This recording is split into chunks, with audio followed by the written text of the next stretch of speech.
আমরা যদি বিরোধী দলেও থাকি তাহলে আমরা শুল্কমুক্ত গাড়ি নেব না। ধন্যবাদ মাননীয় স্পিকার। এই বিলটি যেখানে আপত্তি, তার আগে আমি ধন্যবাদ জানাতে চাই। এটি একটি অত্যন্ত প্রয়োজনীয় এবং সংসদ সদস্যদের জন্য শুল্কমুক্ত গাড়ি, এটা মনে হয় বাংলাদেশ ছাড়া বিশ্বের আর কোথাও নেই। শুধু একটা বিষয় আমি একটু দৃষ্টি আকর্ষণ করতে চাই। এখানে উদ্দেশ্য এবং কারণ সম্বলিত একটি বিবৃতি দেওয়া হয়েছে, যেখানে বলা হয়েছে যে জাতীয় সংসদের যিনি সম্মানিত নেতা রয়েছেন তার কৌশলী দৃষ্টিভঙ্গি, দূরদর্শী দৃষ্টিভঙ্গির আলোকে বাংলাদেশ জাতীয় সংসদের সদস্যদের জন্য বিদ্যমান শুল্কমুক্ত গাড়ির সুবিধা বর্তমানে অর্থনৈতিক বাস্তবতার পরিপ্রেক্ষিতে পুনর্বিবেচনা প্রয়োজন। এখানে মাননীয় স্পিকার, আমরা সবাই জানি, আপনিও জানেন, মাননীয় বিরোধী দলের নেতার একটা ভূমিকা ছিল।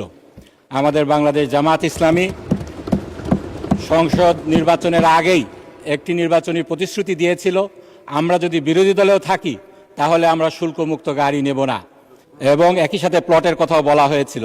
এখন যে বিষয়টি আইনগতভাবে রূপ নিতে যাচ্ছে, সেখানে উদ্দেশ্য এবং কারণ সম্বলিত বিবৃতিতে যদি আমরা ন্যায় বিচার, ন্যায় ইনসাফের কথা বলি, তাহলে বিরোধী দলীয় নেতার কথাটিও এখানে যুক্ত হওয়া, তার বিবৃতি এবং তার যে সিদ্ধান্ত, এটা আসাটা আমি মনে করছি জরুরি।